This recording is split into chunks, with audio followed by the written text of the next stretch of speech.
should we get spoilers? Yeah, let's do some spoilers. All right, we're now starting the spoiler talk. Again, it'll be timestamped and everything like that. But if you don't want to hear any spoilers for story, combat, mechanics, abilities, things like that, beyond just like the superficial, high level stuff that we talked about in the spoiler free section, now's your time to skip forward.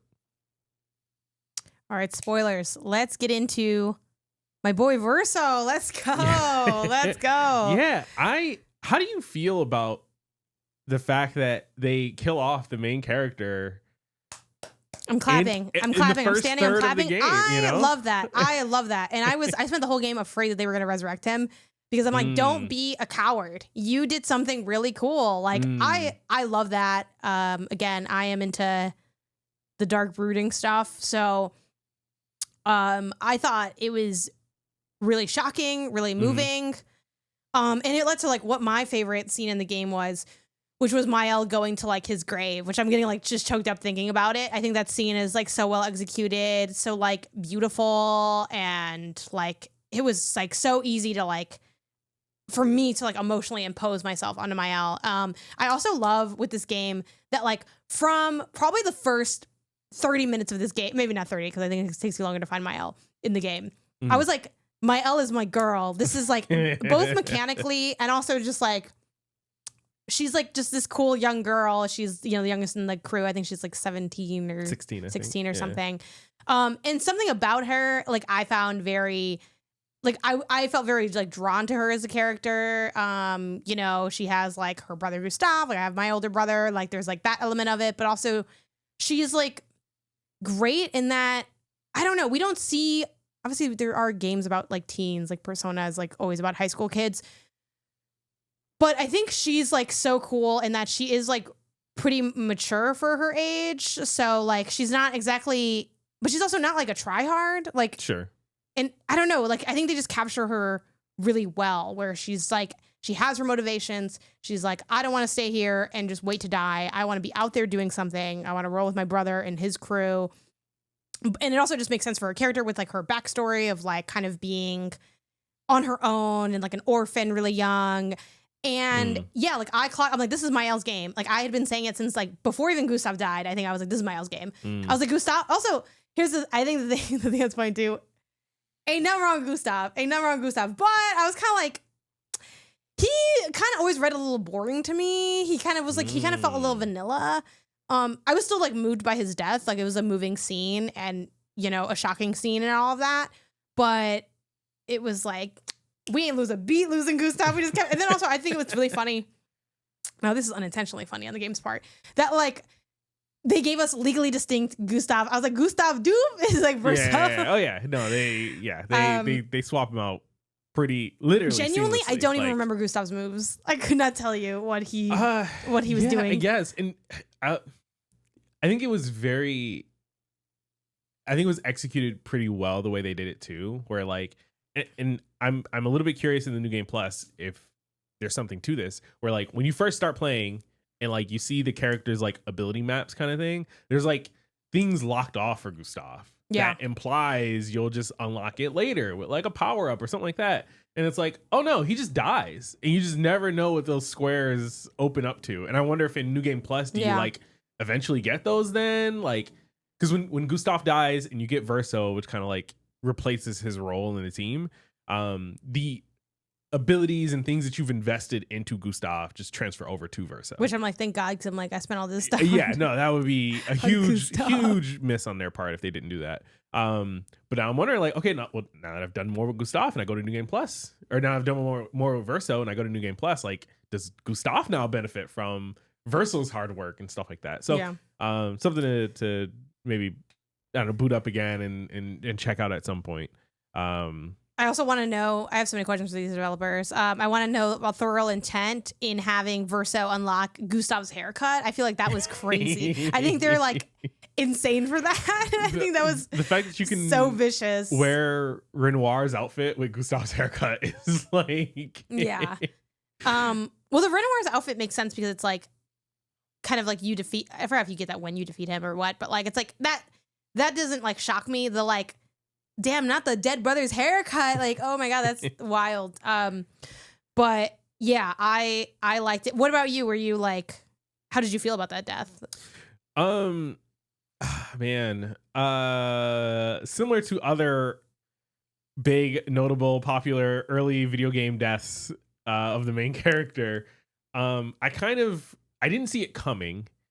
And when it did happen, kind of like you, I was expecting at some point it would be reversed in some Yeah. way, right? Like, I don't know if they end up kind of fusing into one and you can choose whether you want Verso or Gustav, like at some point later in the game. There's also things which I guess is also maybe a New Game Plus thing to explore. Like there are shops you come across after you've found all, the party members and things like that. Like there are still shops you come across where the Nevron or whatever, it's not Nevron, the what are they? Gestrels? The Gestrels are like, oh, you don't have this character yet. You can't buy this hairstyle or this outfit or whatever. Yeah, like the character, keep exploring. I think it says something like keep Expeditioner, exploring. Yeah, like, Expeditioner, not a part of party or something like that. Yeah. And so I'm like, oh, like clearly this is because Gustav's gonna come back. And like, I don't know if they intentionally like do that to throw you off that maybe Gustav does come back. Maybe there is some other secret party member,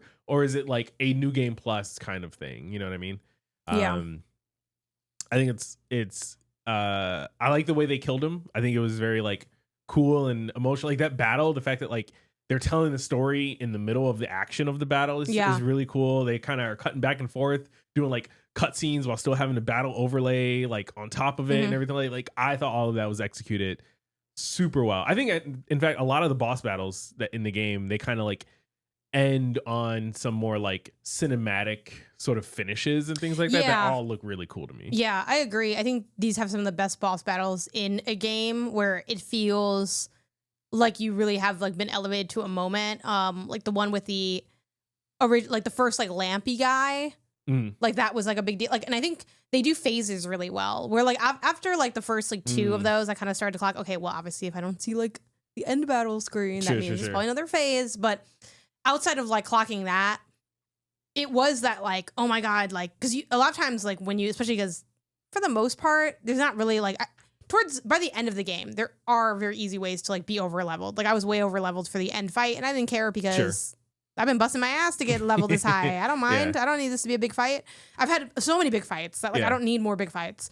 But when you're playing the game just like kind of regularly through, you're probably like kind of at level. I think it's also another interesting choice that this game does not have explicit like level suggestions. I think is also kind of smart design on their part because I think it sort of frees you up from. I think a lot of this game is sort of breaking you free of the shackles of the traditional RPG format. And it's not like it's like a totally different like conceived game. Like you played an RPG, you know how to play Clair Obscur, but like, it's not like, oh, well, let me grind to this thing. You kind of have to just sense some stuff. The closest they get is there's like areas where it'll say danger if you're like under leveled, but that's like it. And those are usually optional anyway. But yeah, like the fight against that lamp guy was really cool. The one where I think it's like, I forgot what creature it is, but he's really tall. The one that like you do in like the pool of blood was also very cool. Doing the pool of blood. Yeah, you like end up falling down into like a pit. Yeah, the duelist. And you fall into a pit and the pit is like, there's like a bunch of blood just around you. Yeah. That fight is like really cool. Yeah, like it's just like a lot of like badass stuff. It's just like a lot of, what do you put this game on the sweetometer? Oh, this game is very sweet. This game is very high up on the sweetometer. It's like, at least like an 8 or 9 on the sweetometer. You know what I mean? Like there's very little, there's something very, and we kind of talked about it a little bit earlier with like the mechanics and engine building and things like that. And like, sort of strategies you want to spec into. There's something very satisfying about having an idea for a strategy, executing it, and then seeing it pay out. Yeah. Which is like, oh, I'm going to do this thing. I'm going to throw like 50 fire on this enemy. And then I'm going to go to this person and then consume that fire to do extra damage and like having that play out. Oh, it feels so sweet. Yeah. And I think one thing I really love about this game with the combat is, which I guess we could have talked about before because it's not really a spoiler, but like you come across these Pictos and the Pictos are so incredible. Like they are the core of what makes this game special because they will either enhance your strategy or make you think of a new strategy. Yeah. And I think it's really rare for like a game to be able to shake up strategy in a way that this game can, where it's fun, where it doesn't feel like you're being punished. Like, I don't feel like the game takes away like, nuh-uh, you can't use your old strategy. Yeah. The closest I felt to that was there was I'm trying to think of this kind of the specifics of what I was going through at the time. There's like a time when you hit enemies that have like a lot of shields. And I think like some of that can kind of like throw a wrinkle. I think it's like, or, you know, you meet an enemy that like absorbs fire and you have like a build that's spec'd around fire. There are a couple times where you might feel like, maybe I gotta like kind of switch things up, but it's rare. Usually I felt like I could do anything that I was already doing. And yeah, like the stuff they give you is like an introduction to new stuff. Like when it was really cool getting to like use Minoko for the first time. And one, I think it's really smart that they have like that incentive of like, okay, well, you're going to want to use Minoko because you want to collect these Neveron feet, which gives him his abilities, aka like you fight Neverons and then you get like an ability from them, which is also really cool. It's like another favorite. Like I'm a big fan of transformation in games, and like he's a big transforming character where like he'll like he'll like look like the Neveron and then do his attack, which is really fun. But I really loved I think this game also does a really good job at highlighting weapons in a way that a lot of RPGs fail to successfully do for me. Like I think there's attempts but like I had to be explicitly taught by I think you or somebody that like for Final Fantasy, or maybe I actually taught you, I don't remember, but like for Final Fantasy, like you want to master the weapon and then you can, that's kind of their version of like, I know they're older than this game, but you know what I mean? Like that's their version of like kind of the Picto learning, whatever. But I never really like, a lot of games, like they'll have weapons that do certain things, but I rarely feel incentivized to like, well, if I scale that weapon up, because I don't think the game is constructed in a way that makes it helpful to do that. Sure. This game does a great job at carrying weapons with you because you can like get the same weapon again, and if it's higher than the one you have, it replaces it. And then there's also just like the weapons just do wildly different things because the weapons directly engage with again, we're just gonna use spells because it's easiest to understand. Because even though a lot of people listening already beat the game, I know there'll be some people like, I'm not gonna play it, I just want to listen to it. So sure. And maybe you will decide, damn, I shouldn't have heard this because I think it sounds really cool. But like with Minoko specifically, there was like one weapon where it's like I'm making it up, it's like extra damage if you do like he has like a weapon wheel that spins and it's like different colors of like different fucking different spells and shit. And it'll be like, okay, if you use a spell that's like what the wheel is on, it does like extra damage or maybe extra break, something like that. So like I leaned into that because like I decided I'm only using what the wheel allows me to use, which is not like how you played. You played more like whatever made sense at the time. I'm like, no, if it's not on the wheel, I'm not fucking using it. And if that means I don't really get a turn, I don't give a fuck. I'm not doing that. I'm maxing my points on Minoko. So I first had that. Then I got one where it was like when you shoot your gun, like it's not really a gun, but when you shoot, like the wheel turns. Oh, this is perfect for me because, and then like you can start to kind of see that where, okay, maybe I'm going to try to spec into you with Minoko. I want extra, maybe like shots to be able to like fire it off. Or I know I'm going to be shooting more with Minoko. So now I'm going to do like breaking shots or burning shots. And then boom, that's how like a strat can start to form. Yeah. Then eventually I got one where like, I forgot which one I landed on for a long time. But now that I have like the nuclear build, I put him back on the shoot to spin because now I always shoot to land on the purple one to do the breaking. I call it bonk. Monsieur Bonk, but it's called like Ramus something Bonk. But that if I use that when it's on the purple and I use that move, it fills the break meter 20% guaranteed automatically every time. So I'm like, cool. Well, like as a fail safe, like he'll be breaking. That's like his thing. So like that stuff is so cool and like rare to even be able to swap between stuff. Like it's rare to be able to like bring in new party where it's like, okay, I have like my team. I don't need anybody else. Yeah. Then you like meet somebody and you're like, actually, you're going to be like the, the perfect like hitter here or whatever. And then just like wild stuff that like is in this game. Like the really early on, you do a duel against, I forget if it is against like what's her face or if it's somebody else. It's in the Justral Village to get like that weapon. And I did that duel with my It's just like a tournament. Yeah. It's a tournament. I did the tournament with my L. because I love Mael. Yeah, man, that was crazy. Like Mael was my favorite character, still is. Like, love Mael. She's my girl, the homie, whatever. And I loved her abilities too. So like I was big on to like, oh yeah, you gotta go into virtuoso stand, whatever. And I got this weapon as like my prize, and I didn't know this going in because I was just playing the game. The weapon you get is like for that character. And it's like one of the only places to get the weapon. It's not the only place because we learned later that you can go back and like fight the gestural chief. Yeah, and like if you beat her with like a character, then you can get that weapon, which is also really cool. The game has that. But I got the medallium, I think is what it's called. Something like that, yeah. And it starts you in virtuoso stance. I used that weapon the entire game. It was by far my favorite weapon. And like, it was the best weapon. And I would like turn to you about like, oh, like what are you using? What's your strat? Like, we'd like share strats. And I'm like, do you have this? And like you didn't. And then we eventually realized, oh, it was from that thing. That's like what I got. And yeah, it's like I was cutting them up the whole game. I feel like. But yeah, other strats that you want to speak to, or like pick those that maybe shook things up for you, or like party shares that you have. Yeah, I mean, I was team machine gun verso, right? Like, you put me on to machine gun verso. Actually, you give him the sword that lets his basic attack gives him an extra turn, and then I spec into the shot, so I'm just shoot, and then I do basic attack, refill my AP, get another turn, shoot again. By the time you're down to like that 2-3, hopefully you're already at S rank, and then you can do that one move that like is buffed by doing shots during your turn. And so it's just like, all right, well, this clearly has to be just the best strat for Verso. So I just locked into that once I found it.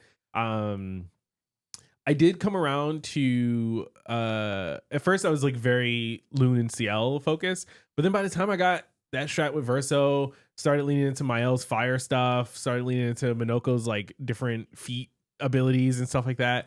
I was like, you know what? Loon and Sael, you guys are in the back now. Like you're the second string team. Just because like the other three are so good and they work so well together that it's like, well, I guess I'm gonna put you. You're on the back burner. Eventually though, kind of like once I got to like the Simon battle, which I know you're still not at, you haven't done yet. I was like, you know what, could I do this? Probably, right? I could probably like learn the move set and learn to parry and dodge and do this and do that. I don't want to. I'm over it. This is too difficult. It's difficult, and I appreciate the difficulty, but I don't want to go through that difficulty. Yeah. So I just started looking up strats. That's when Sael came back into the mix. That I found out about the Mael nuke kind of strategy that's kind of came up. Put that on, beat Simon with it. I was like, well, clearly this is now just the best way to play this game.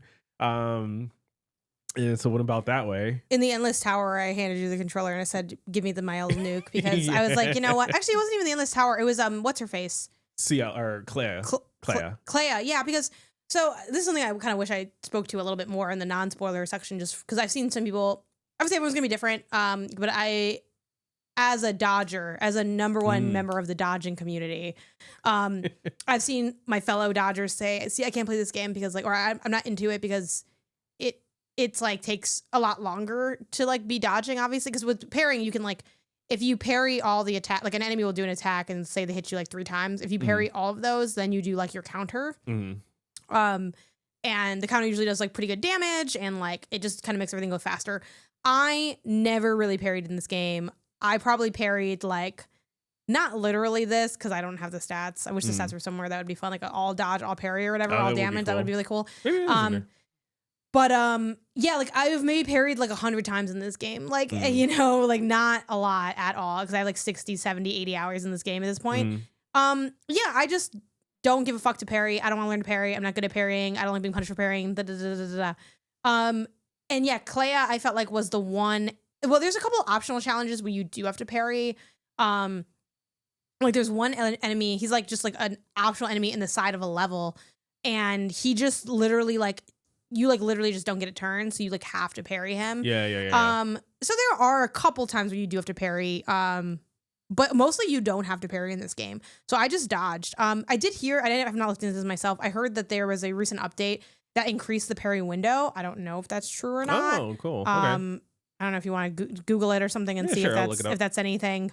I don't know if that's true, but either way, I don't care. I'm not parrying. But Clea, because she basically like heals every like turn if you don't parry her moves, it's just like, it was just too much. I was like, you know what? I don't want to do this. And I tried kind of respecing a little bit to do like, okay, I can put my Pictos on where it's like my parry, whatever. And there's like some really fun Pictos you can put on, which I did use to help me with like the parrying challenges. Like Pictos, like in lieu of taking damage, like you can use 1 AP to like, instead of taking, like almost like you can use AP as a shield. And then it's like, okay, then you can spec into a strategy where you're like building a lot of AP every turn. And then that's like kind of something where you can do like more shields to like offset some of the parrying, some of the damages you might take when failing your parries. So there's cool stuff like that. And I will say there's like a lot of great things for like, if you are a parry person, there's like do twice as much damage, but take 50% more. Like there's like some really cool stuff. If you're very aggressive, you can like spec into some really wild stuff. I will say, I do wish they had more strats for babies like me, where it's like, there's not a lot for the dodging community. We got the Dodger, which is the first thing you get. And then there is a, like, if you nail like consecutive dodges, you get like a little bit of like a attack buff or something. But like they're really just leaving us in the dirt, which I get why, but I think it is a falsity to think that Dodgers just graduate to being parriers. I think the people that parry and the people that dodge. There's no one like the people that are going from dodging to parrying.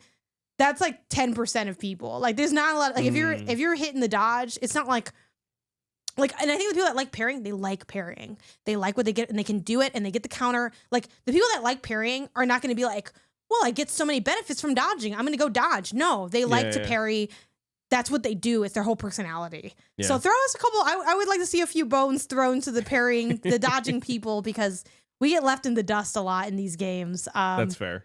So yeah, but I don't know if you found anything on it looks like there was a patch not too long ago that increases the parry and dodge windows, but for story mode.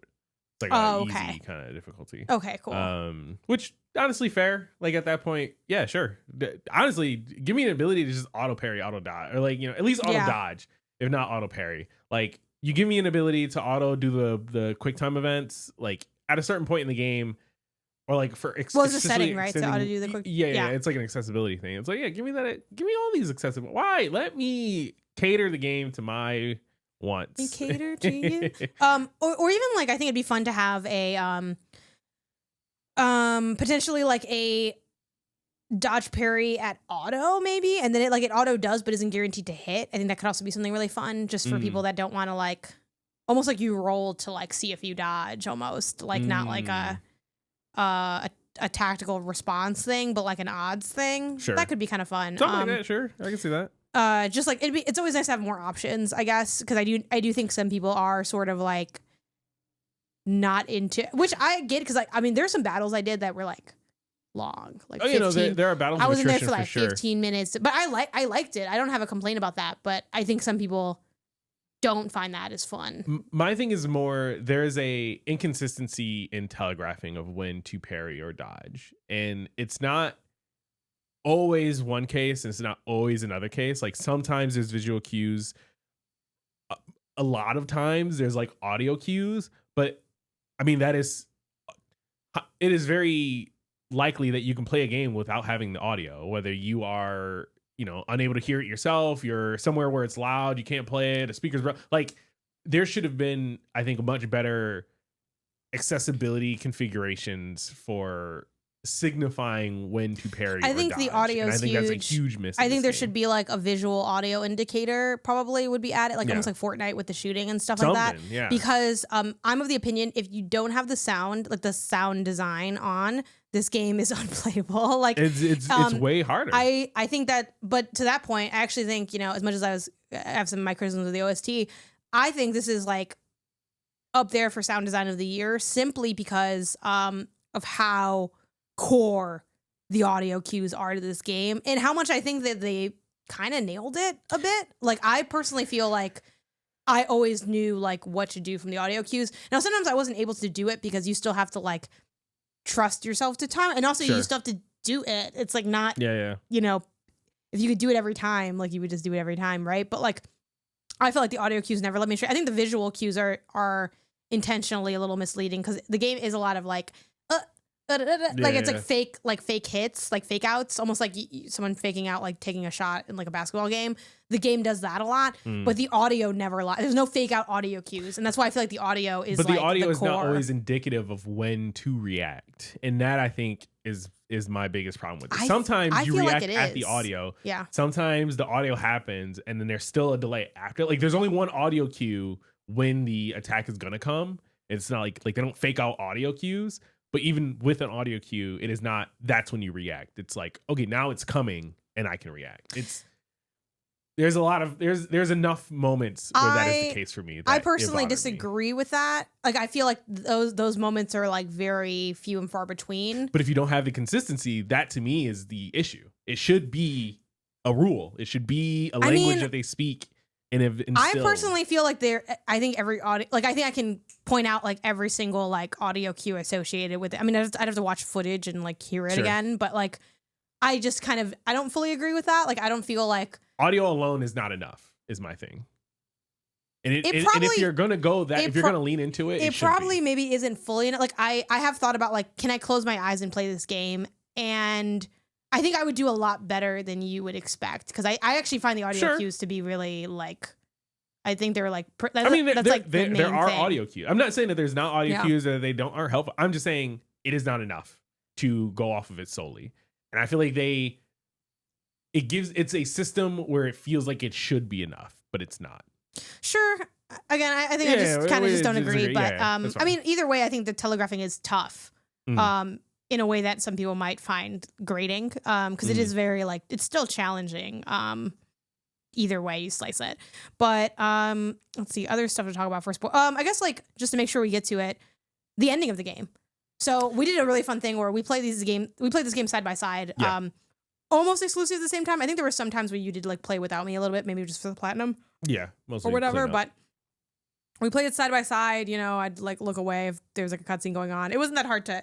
I think a lot of people were surprised that like that we and it feels very unintrusive. I think some people maybe wouldn't like the setup we have like for their sure, especially because like we just play the audio out loud. I mean, when I was doing my music, a lot of times you would just turn off your OST too and just listen to like whatever album. But yeah, so the end of the game, like, you know, you defeat like the main final boss, which is like Renoir or whatever, and then you have like a sort of like almost like an epitaph kind of vibe, like an ending kind of scene where you have to decide who are you like siding with, Verso or like Mael, for like whether or not like Verso wants to stop like Kid Verso from like painting anymore. It's like the he kind of wants to stop his like soul. Yeah, it's like the remaining part of his real Verso soul. Yeah. Which like everyone in this game just wants to die, basically. It's like what the whole game is about. Like everyone's just trying to seek like death, pretty much. I don't think everyone, but a lot of people are like, I don't want to be in here anymore. I don't want to be here anymore. Yeah, and you have to choose whether / like Mael also wants to like stay in the world for longer. And Mael is kind of, I guess you would say like Mael is the Mael we see in the game is also like the Mael / what's her other name? Alicia, like. That's kind of one in the same, essentially. It is. Alicia went into this painting world and was born as Mael. Yeah. So it is one and the same. There's Mael's existence is real and valid in her own, but then later in the game, you kind of like unlock the memory of her being Alicia. And so it's like, kind of the two are combined into one. It's the reintegration, which is what I thought they were going to do with Verso and Gustav, to be honest. Okay, yeah. I thought it was going to be like a Gustav is like a reimagined Verso, like real life Verso kind of thing. And so she wants to stay in the world. I don't think she kind of explicitly admits that, but Verso like clocks it like, okay, obviously like you just trying to stay in this world. Like you just want to be in here. So you have to choose who to side with. Obviously I side with Mael because I support women's wrongs. I support women's wrongs. Yeah, I support women's rights and women's wrongs. But / like we talk about it that way. It was like we each should pick something different because then we can watch the cutscenes. And I know it's like we just watch on YouTube, but like it's more fun in like real life. So how did you feel about what was your ending and how did you feel about it? Yeah, I went with the Verso ending, where he defeats Mael and ends up stopping the Verso soul from keeping this world around, and eventually it like goes away, and then it shows that the was it Renoir? Renoir. No, what's the family's last name? I forget. Ooh, I forgot. I'll look it up. Or maybe something Uset or something like that. Anyways, you can just keep going. The Descendre family. Yeah, there we go. I'm probably saying that wrong, but they huddle around real Verso's grave because he died in the real world due to a fire. Which there's so many thematic things in this game that it would be too much to even get into. But then they all kind of huddle around. Say their sort of final goodbyes to Verso, and they're grieving and everything like that. And I thought that was a great ending. I was happy with my choice there. Especially after seeing the Mael ending, I'm like, I understand that there's no right or wrong ending. Like, they both are good and they both suck for different reasons. But I was happy going with Verso's ending and kind of putting an end to this world. And it's sad, and you say goodbye to all these characters and things like that. But it's like a cathartic release kind of thing. Whereas you went with Mael's. Yeah, Mael. So she stays in this world. She goes to see a performance at the theater. It's like a musical performance, and when you go into the theater, there's oh my god, what's his name? The big boy. I am Speed. Esquis there. He's slapping his belly. He's excited. You walk in and you're holding the hand of kind of the representation of Verso's soul. It's a kid Verso is the implication. And there's Loon and Ciel are there. I can't remember. Gustav's also there with his ex-girl. His ex-girl or whatever. So yeah, all the homies are there. You sit, and then you see, I'm kind of looking at it now to make sure I get all the details. On the stage is, I think it's Renoir. It's Verso. Oh, it's Verso. Sorry. Yeah. It's Verso. Is it Verso? Yeah. Okay, it's Verso sitting down to play the piano, and it's cuts to black and white also, is a very notable part. And then the piano's playing, he's playing the piano, and then it cuts to Mael, and she's sort of decaying and sitting there. And there's also, I think at one point, I'm trying to look on the footage and see, I think there's one of those classic single tears that go down at one point. It's a very traumatic. Yeah, no, it's sad. It's depressing. Verso ends up in a place he didn't want to be in. Mael's suffering for sort of rebuilding this world to her own desire. The other people who are there, I guess, are having a good time because they kind of been brought back from the dead and are around and everything. But the people who you followed and whose story and whose emotions you most closely followed, you see that they're suffering, and everything is all right, but they're suffering. And it's well, that to me, that's a much sadder, much more depressing ending. Yeah. I like this ending more because it shows that I like this ending because it shows that she chose wrong, because you see nothing but suffering. And I think the cut specifically to her decaying is dark and fucked up and grotesque and depressing and scary. And I think that is emotionally perfect. I feel yeah, that's exactly what happened. It's watching, this sounds really dark to be and that's why I love it. But it's watching someone drink themselves to death. I just feel it's so visually affecting. And I think there's also so much more to dissect from that scene in terms of it's not the wildest amount of things to dissect ever, but you can talk about the use of black and white, and it how does, you can pull that out to, again, I'm not necessarily going to, just because I'm I don't know, I don't feel a need to do additional engagement at this exact point with this story, though maybe I will dig into more of it when I think more about it and maybe watch other people's content on it and kind of, consume it in that way. But the use of color in this game is also a big thing, where there's a lot of the black and white, and it's okay, well, how does this signify and tie back to these other visual motifs of the game? It brings back in the use of art, and art is such an attempted escape in this game because it's all about the paintings and the worlds you conjure. So I feel it is the perfect ending for this game, even though it is the sadder ending. Well, like your ending, it's like such like a weenie ass ending. It's like, oh, and I guess they're fine now. Like, I don't know. Like, it is the nicer ending because it's like it's happier, even though it still has like the bittersweet thing. But like, it's like I don't give a fuck at that ending. Like, if that was the only ending, I'd be like, all right, like I wouldn't be mad at it, but it's not like affecting. Well, I think my ending is like perfectly fucked up for like this fucked up story. And I love that about it. And it's like, and to me, it also like proves my conspiracy theory, which is like, this is Mael's game. And like Mael's game would need to end with Mael being Mael and fucking shit up. And it's like, yeah, like this is great. So I love the ending of the game. It's like it might be one of my favorite video game endings, like specifically the ending that like Mael's ending. Because your ending, it feels so tidy. Like, okay, like I guess like.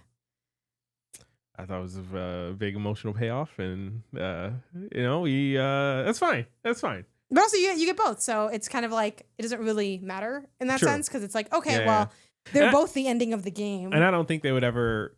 One, I don't know if this game would even ever get like DLC or anything like that. But then I hope there's DLC. Don't think they would ever do like, oh, this was the canonical ending. You know what I mean? So it doesn't matter. Even if they did, I wouldn't care because it's still like, who gives a fuck? Like, it's not real. Like, it's fiction. So it's like, well, both the endings are an ending. Like, I get that, like, the reason that people end up going with canonical endings is just for the sake of, like, if they're building out the world, you kind of need to usually pick an ending then to be the canonical one. But I think people put too much weight on, like, canonical and not. Like, these are still just two endings to the game. It's like, well, my ending wasn't real. It's like, who gives a fuck? It was real when you watched it. Like, you know what I mean? Like, I don't know. No, I don't agree. I'm one of the people who like canonical endings. Yeah. If they did a sequel, they inherently. Well, here's the thing. I actually don't think they need to do.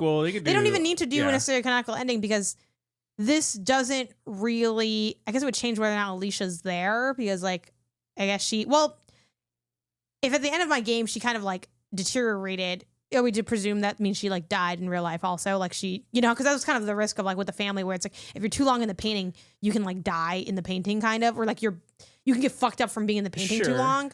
So like I don't know, do you take my ending as like Alicia / Mael is dead? No, not at all. So then I don't think they also need to even pick something that if they they can just time skip to where Alicia's back in the real world either way. I'm missing my eyes or something because they fell apart. Anyway, other things that you want to talk about for Claire? I mean, I think this is just one of those games that it's one of those rare games where it is such a, if it hits for you, it hits. And if it doesn't hit for you, I understand that it doesn't hit for you. And it is unfortunate. Like, I'm sad to hear that this doesn't hit for you because I think it is so good in what it gives me. You know what I mean? Yeah, I think the only thing that I will accept from people, even though I'm like, I really feel like that shouldn't stop you, but if you're not enjoying it, you're not enjoying it, is the like, I don't want to dodge 800 attacks. It's like, that's fair. You know what? I guess, but like, I was fine dodging the 800 attack. Like, I don't know. Like, I still think the systems in the game are really strong, and I don't think there's that many moments where you do need to be doing that. I think this is a game where if you are like, the combat seems kind of interesting, you absolutely should stick with it because it only gets better. Like, it keeps climbing, and the other stuff is also really fun. Oh, we should talk about who did you romance in the game, because there's romance in the game. Yeah. You can build up levels with I went people. after Loon. I was like, you know what, CL, she's a married woman. She's got her husband. She's dead. It's a death do us part. But they brought back other people. You know what I mean? I'm like, you know what? She's a take. Her heart is with somebody else. Loon, however, who said this was about heart? Like, I was trying to. I'm trying to find love as Verso. I want my Verso to have a love interest, not just a warm body out here. Right? So I went after Loon. I waited until the Act 3. I held off from the lustrous advances of Ciel and saved myself. I cannot hold off anymore. I was gonna hold myself for Loon too because I'm like, oh, Loon's like OG, like best girl, like she's cool or whatever. And so at first, like Ciel like came on to me and I turned her down, and then like Ciel kind of came on to me again, and I was like, you know what? You got some good points. Yeah, Ciel just has so much more game than Loon. Like Ciel wants me. She wants to have a good time. She is just fun, you know, and also like this is the end of the world. It's like, yeah, like I feel like Ciel's vibe is like end of the world.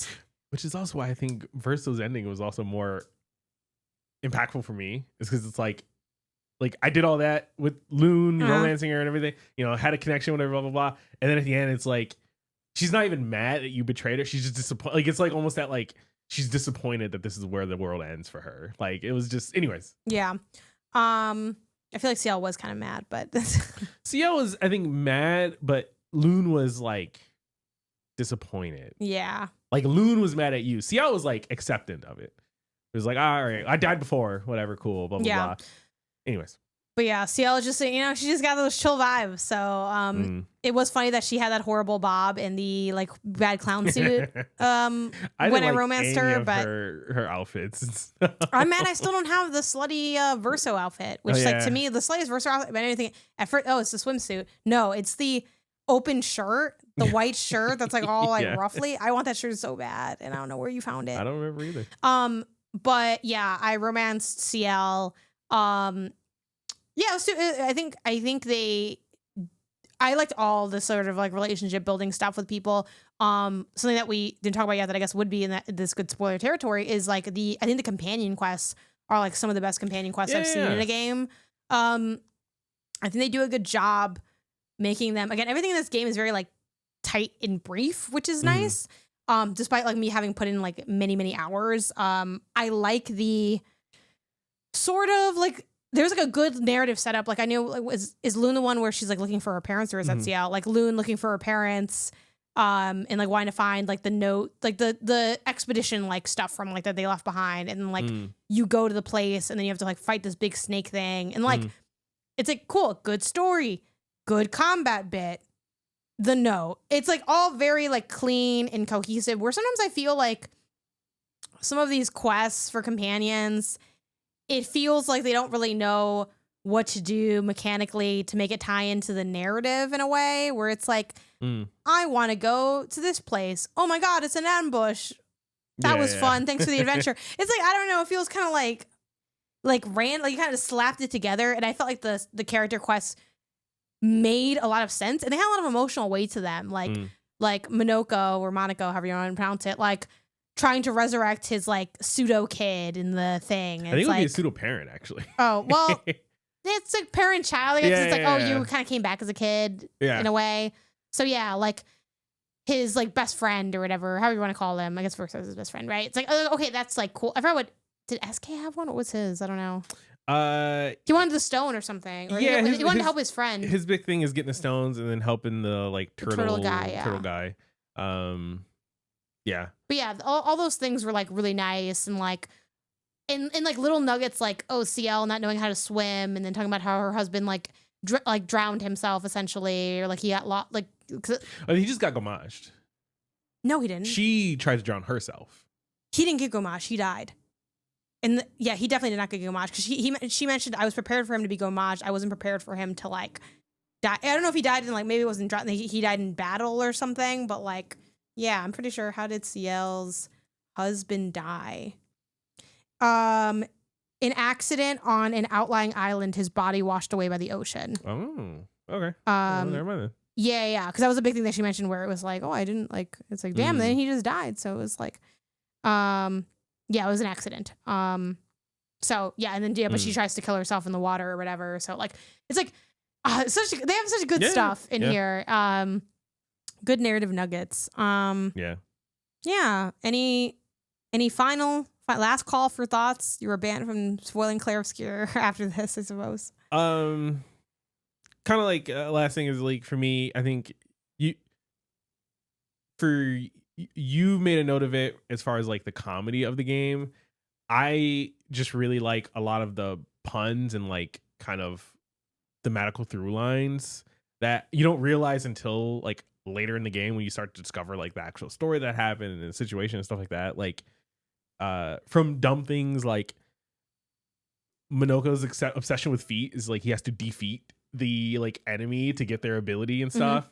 Like, so like a dumb play on words. There's like a lot of like French play on words apparently in the game that I've been like looking up and like finding out and stuff. To like how, you know, Mael's big sort of abilities all center around fire and like her being in the fire and stuff like that. It's like, oh, like I didn't even question that until the story gave me a reason for it. You know what I mean? It's like, oh, that's so cool.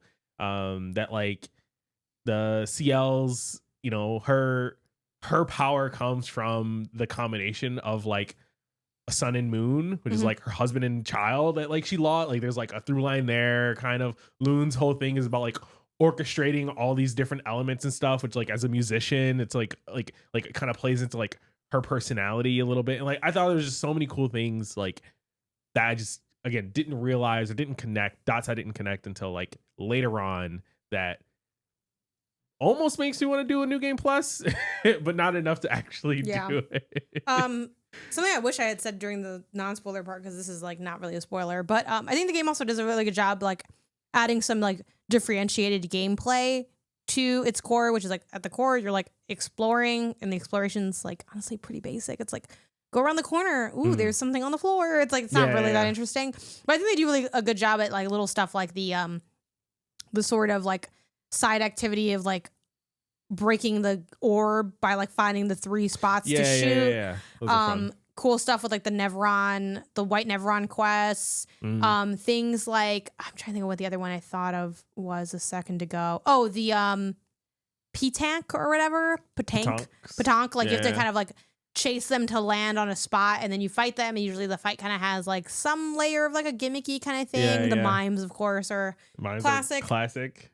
And then also things like where, you know, to your point, which I forgot to like explicitly like say, I agree with this, but I really agree with the point that you said, which is that the there's a lot of like really strong cohesion between the narrative and the gameplay, which completely enhances the game. Stuff like where you go into the house and it's like that's the family home that you're going into over and over again, and you're like kind of seeing more. Something I want to go back and do that I have plans to do, which I'm excited. I'll probably do this when I get the platinum. I think when I drink my beer that I drink at the end of my platinums out of the PlayStation trophy chalice.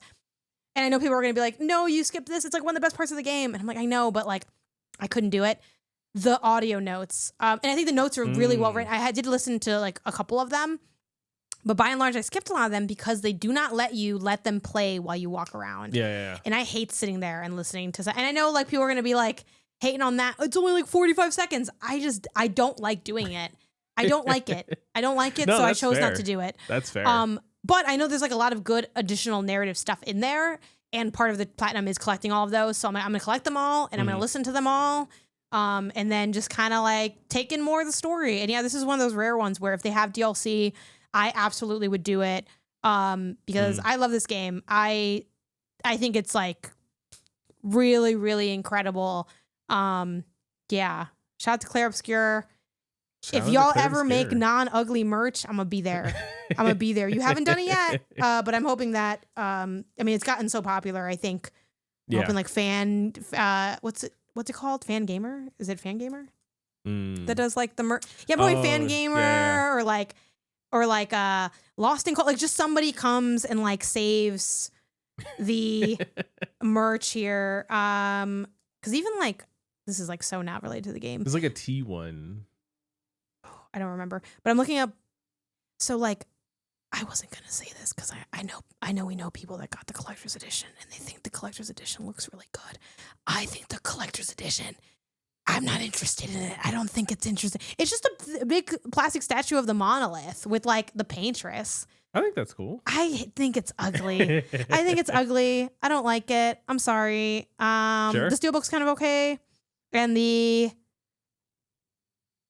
journal's kind of nice because you can see more of the art stuff. Like, Clair Obscur team, get your bag. Like, hustle that collector's edition. I think it's really cool they put it back on sale after like it had sold out initially, and they're like, we're gonna sell it again. Like, I think everyone who has a collector's edition should do that because, like, again, the collector's edition has always been weird, where it's like I buy it before I play the game. Like, it's kind of weird. But yeah, I don't want that like for me with the maybe we can Peter Bang already did our merch episode, so I don't know if we want to do our own merch episode, but like or a collector's edition episode rather, but like why would I want a statue of the monolith and the Patris? Not only is it like a really depressed, it's like the enemy. Like, why do I want to look at the enemy? Like, I don't know. Like, it's not the enemy. She was the savior. She was trying to protect everyone. Yeah, she was the mother of the world. It was great. But I mean, also I think that reveal was also very fun. You kind of saw it coming in the sense that like I think not all, but a lot of us knew that there were 3 acts in the game. So it's like the knowledge of the knowledge that there are 3 acts sort of spoils the game and the pacing thing. Yeah. But even with that, I was very curious. Like, okay, well, what now? Yeah. Like, I know there's gonna be more game, but like, what else is gonna happen? And seeing the world start to fall apart from that, I thought was like really fun. And like those reveals. I guess that's my thing. It's not that the game it's not the story fell apart for me. It's just that like it never got better than going to Gustav's grave for me, like in terms of emotional impact. The other things were just intriguing. Like, oh, okay. Oh, so you're this, and okay, so like you're Alicia, but you're also Maya. Which I mean, and I think they did a good job teasing some of that stuff because it's like clearly this girl looks a lot like Mael, seems a lot like Mael. I feel like you're Mael.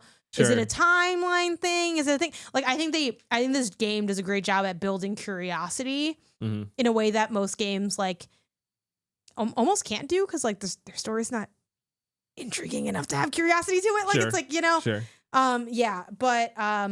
yeah, man, Clair Obscur. I am a stan for this game. I think this game is really cool. All right. That is Clair Obscur Expedition 33. Another great game with a not so great name.